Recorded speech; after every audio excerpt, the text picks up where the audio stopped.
Ordered. Mr. President, for the last 2 years, Democratic leaders in Washington have spent virtually all of their time ticking off items on the liberal wish list while they've had the chance. Government-run health care, a national energy tax, financial regulations, bigger government, bigger deficits, union bailouts, government takeovers. And so here we are, just a few weeks left in the session, and they're still at it. Last month, the American people issued their verdict on the Democratic priorities. Democrats have responded by doubling down. For 2 years, they legislated as if they weren't in the middle of a national jobs crisis.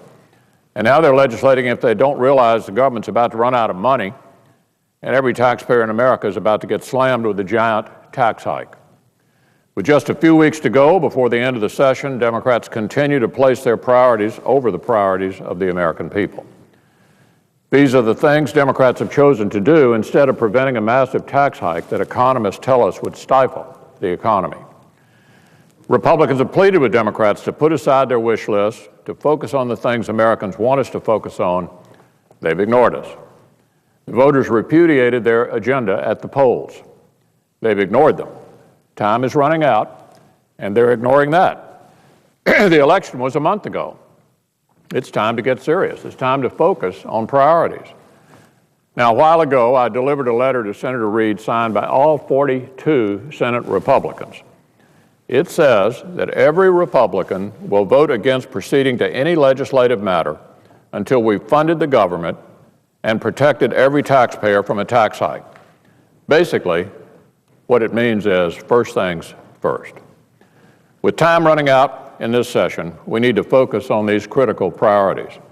As the letter states, our constituents have repeatedly asked us to focus on creating an environment for private sector job growth. It is time our constituents' priorities become the Senate's priorities. At the moment, every taxpayer in the country stands to get a massive tax increase and a cut in pay on December the 31st.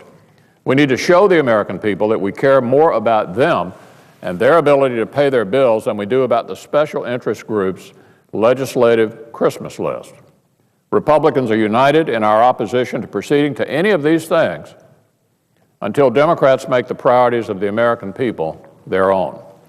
So, Mr. President, with that, I'd like to ask unanimous consent that the letter to Senator Reid that I just referenced appear in the record at this point. Without objection, so ordered. And I suggest the absence of a quorum. The clerk will call the roll. Mr. Akaka.